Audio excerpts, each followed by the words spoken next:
Bonjour à tous, eh bien, je suis très contente de vous retrouver pour cette toute dernière émission d'Élan TV. Oui, nous aussi, la télé, nous allons clôturer cette saison. Pour m'accompagner, évidemment, le coach de l'Élan, Jean-Denis Choulet. Bonjour Jean-Denis. Bonjour. Également Aline Picard, qu'on ne présente plus. Salut Aline. Bonjour Denis, on est là pour parler de plein de choses, mais notamment de la saison qui vient de se terminer. Alors c'est une question très vaste, un bilan de fin de saison finalement.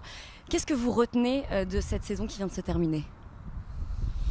En gros, deux choses. La première, la cascade de blessures qui nous a un peu handicapé toute la saison. Dès le début de saison d'ailleurs. Jusqu'à la fin, jusqu'au dernier match. Voilà. Et puis la bonne réaction de l'équipe, je dirais, qui a coïncidé avec le retour d'Eric Dawson, puisqu'on a enchaîné de bonnes victoires à domicile. Notamment, on peut le dire maintenant, une victoire contre Strasbourg au match 2 qui était franchement un match très abouti au niveau, je dirais, technico-tactique même. Au niveau d'intensité, c'est sûr. Au niveau même tactique, c'était bien amené, quand on voit que Strasbourg vient de mettre 3-0 au Mans et que nous, on avait joué ce match 2 sans Jason Rich, ça veut dire que les gars avaient bien répondu et avaient bien adhéré à ce qui était mis en place. Alors Jean-Denis, cette saison, on était au Colisée avec vous aussi, on a eu l'occasion de filmer un bon nombre de beaux paniers de vos joueurs et on vous propose de regarder les meilleurs.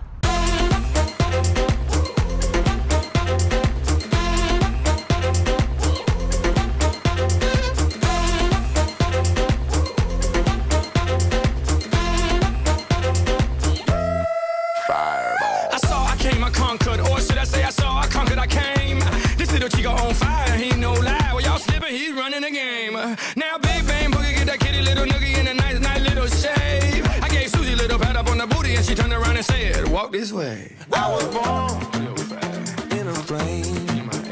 Mama said that every word was on my name. I'm the best you've ever had. If you think I'm burning out, I never am. I'm a fireball. Jean-Denis, donc une saison qui se termine, une autre qui va commencer. Donc on sait déjà en termes de joueurs qu'on va conserver nos 5 Français qui sont encore sous contrat. Donc il va manquer 5 autres joueurs, au moins 5. Des Américains sans doute. Vous allez d'ailleurs essayer d'aller en trouver cet été, j'imagine. Alors quel profil vous allez chercher? Qu'est-ce que vous allez nous ramener? Je ne sais pas si je vais ramener quelque chose. En tout cas, je vais aller voir des matchs de basket et rencontrer des agents. C'est la base du travail, parce que même si on ne ramène pas de joueurs des Summer League, au moins on rencontre beaucoup d'agents et de personnes qui gravitent autour du basket et qui sont la possibilité par la suite de ramener des joueurs style Jason Rich, que je n'aurais jamais ramené ici si je n'avais pas eu la connaissance de son agent depuis 20 ans, que je vois depuis aux États-Unis chaque année. Et c'est ça qui permet de faire des bons coups par moment, c'est les connaissances et le réseau. Et bon, c'est vrai que c'est pas, les gens pensent, ouais, il part se promener aux États-Unis, mais c'est franchement de 13h à 21h30 des matchs non-stop, c'est pas ce qu'il y a de mieux pendant 10 jours, mais bon, ça fait partie du travail. On va ramener, dans un premier temps, je pense, essayer de se focaliser sur 4 joueurs étrangers, avec peut-être un 5e joueur étranger, mais on ne sait pas, ça dépendra je dirais, en priorité, cadenasser la raquette. On a déjà bien avancé sur un joueur intérieur, sur 2 presque quand même. Ça pourrait être fait peut-être dans les jours qui viennent. Là, je travaille maintenant un peu plus en détail sur un meneur de jeu. Il y a 3-4 clients potentiels intéressants, très intéressants. Et on se donne un peu de temps pour le poste 2, sachant que si je vous dis ça, c'est qu'effectivement, les joueurs côté chez nous qu'on souhaitait conserver sont malheureusement hors finance, et Marcus Dove est hors finance, Jason Richley au jour d'aujourd'hui.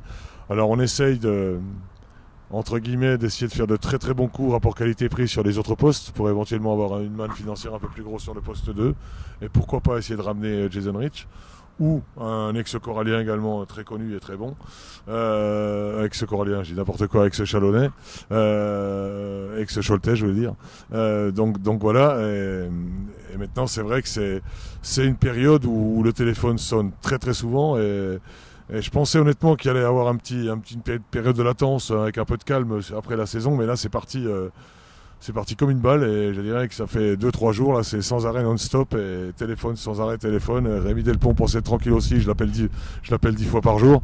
Donc voilà, non mais on est sur un ou deux très bons coups, Et ce sont des affaires qui se font tout de suite ou qui se font plus. Et ce sont des affaires qu'il faut négocier très très rapidement parce que ce sont des joueurs qui sont au jour d'aujourd'hui pas spécialement très connus mais qui peuvent l'être très très rapidement. Et quand on voit ce qui se passe entre le salaire de Marcus Dove qu'il avait maintenant et ce qu'il risque de toucher la saison prochaine, il faut se dépêcher quand on a les bonnes affaires. Donc voilà, c'est qu'on ne chôme pas du tout. J'espère que ça sera fait dans les 2 jours sur le poste 4. Le poste 5, c'est en cours. Le poste 1, comme je vous disais, il y a 3-4 candidats intéressants. Ça sera certainement, encore une fois, peut-être un rookie, parce que financièrement, on ne peut pas prendre un joueur confirmé, on n'a pas les moyens. Et puis après, un peu de patience sur le poste 2. Et puis sur le dernier, il n'y a pas de nationalité spécifique. On prendra le meilleur joueur au meilleur rapport qualité-prix. Américain, JFL, grec, italien, chinois, japonais. Aucune importance. L'important, c'est de prendre un bon joueur avec le budget qui nous restera qui sera certainement un poste 2-3.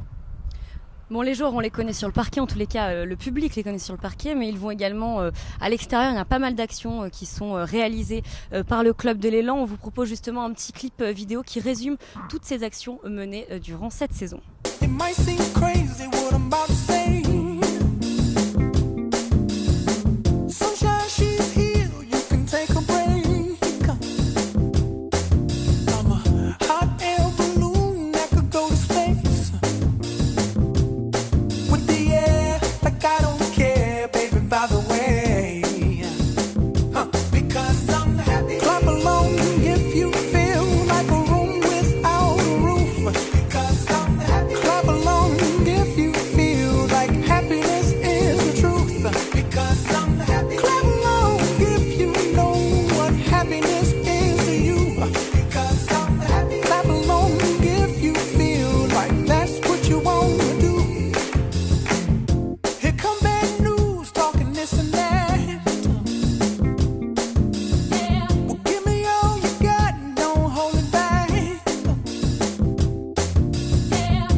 Bonjour Denis, on a parlé du club, du sportif, mais il y a aussi un petit nouveau qui est arrivé cette saison, c'est Élan TV. Alors on a été très présentes, Aline et moi, on était tout le temps dans vos pattes, faut le dire.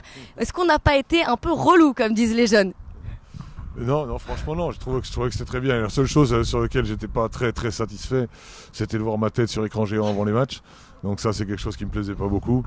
Parce que, déjà, j'aime pas trop être mis en avant comme ça, et puis j'estime qu'avant les matchs, il y a autre chose à faire que de voir la tête du coach. Maintenant, non, je pense que, en tout cas, moi, sur ce que j'en entends, et j'ai quand même pas mal de connaissances qui suivent le basket, et ils sont tous enchantés d'Élan TV, la façon dont ça s'est passé cette année, les reportages qui étaient apparemment bien appréciés. Et voilà, je trouve que c'était quelque chose qui nous manquait. J'espère que ça continuera, avec même encore, je dirais, un peu plus de documents, de documentaires, etc. Je pense que ça c'est intéressant. Je pense que les gens sont aussi friands de savoir un peu comment vivent les joueurs à l'extérieur, leur passion, d'où ils viennent, quel coin des États-Unis, etc., etc. Je pense que c'est quelque chose d'intéressant. On ne voit les joueurs que sur le terrain, mais ce sont des êtres humains qu'il faut également apprendre à connaître. Et il y en a certains qui sont vraiment très très intéressants. Bon, il y a eu évidemment des moments de fou rire pendant Élan TV. On se souvient notamment du teasing. Je sais pas si vous vous souvenez, c'était en tout début de saison, on se connaissait pas encore bien. Vous nous chambriez un petit peu, mais pas trop. Il y a eu une interview dont je me souviens, on s'est pas mal marré aussi. On a eu pas mal de reprises. On va regarder un petit condensé justement de ces meilleurs moments d'Élan TV. Jason, come on. Ah, yeah, come on. Il est pas un peu gros dans la carte? Ça se voit pas là, je suis sur mon bon. Quoi? Je le trouve un peu gros. Qu'est-ce qu'il y a? Non, il évoque le fait qu'ils sont un peu gros sur la vidéo. C'est quelque chose qui fait toujours très plaisir. C'est très sympa. Eh, Lolo, t'es en forme. Je sais pas ce qui se passe, mais... Vous regardez Pauline tout le long.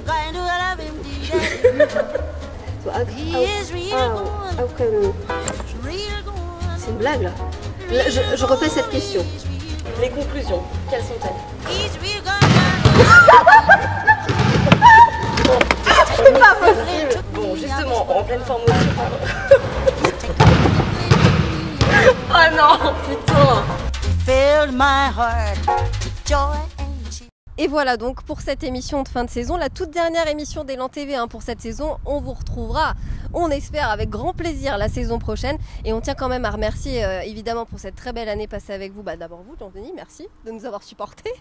Merci aux joueurs, effectivement, qu'on a aussi beaucoup sollicité. Merci au club de nous avoir fait confiance pour cette première année. Et merci à toi, Pauline. Vois-tu quelque chose à ajouter? Non, t'as tout dit, c'est parfait. C'est vrai, merci Jean-Denis, parce que vous aviez été très sympa avec nous. Vous nous avez mis en confiance rapidement, donc ça, on doit l'avouer, merci beaucoup. Avec plaisir. Merci encore et à plus sur Élan TV.